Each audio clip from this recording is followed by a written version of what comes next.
आज मेरे से एक सवाल पूछा गया कि साहब ये नोएडा में ज़मीनों की कीमतें बढ़ रही हैं।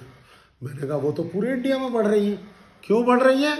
अरे ये तो इंटरनेशनल स्कैम है, ये तो बहुत बड़ा स्कैम हो रहा ताकि इंडिया में बिजनेस ना ग्रो कर सके, इंडस्ट्री ग्रो ना कर सके। जब आदमी के पास 10 करोड़ रुपए हैं, 8 करोड़ रुपए की इंडस्ट्रियल लैंड खरीदे, 2 करोड़ में मशीन लगा के क्या उत्पादन करेगा?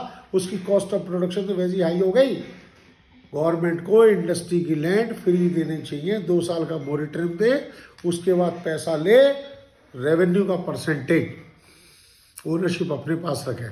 ये जो इंडस्ट्रियल लैंड है, और एफडीआई आने के बाद रियल इस्टेट में वर्ल्ड के फंडों ने और फाइनेंसर्स ने इंडिया की इन्वेंट्री उठा ली है।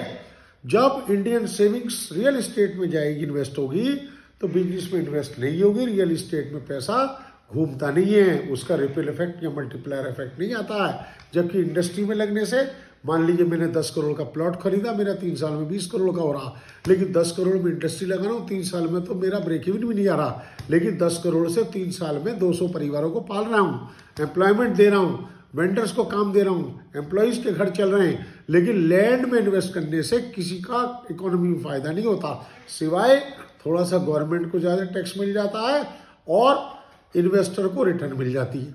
लेकिन देश की इकोनॉमी तो जाम हो जाती है। सरकार को, मैंने पीयूष गोयल जी को चिट्ठी लिखी, पढ़ी भी नहीं उन्होंने, मुख्यमंत्री को भी चिट्ठी लिखी कि भाई इस स्कैम को रोको, रियल इस्टेट के प्राइस ये गलत शूटअप हो रहे हैं, इस पर कुछ चेक्स लगाओ ताकि लोगों की सेविंग चैनलाइज की जा सके बिजनेस में, कैपिटल में। अरे प्रोडक्शन लैंड से कोई होता, प्रोडक्शन तो मशीन से होता है इंडस्ट्री का, ये कोई खेती कोई करनी है।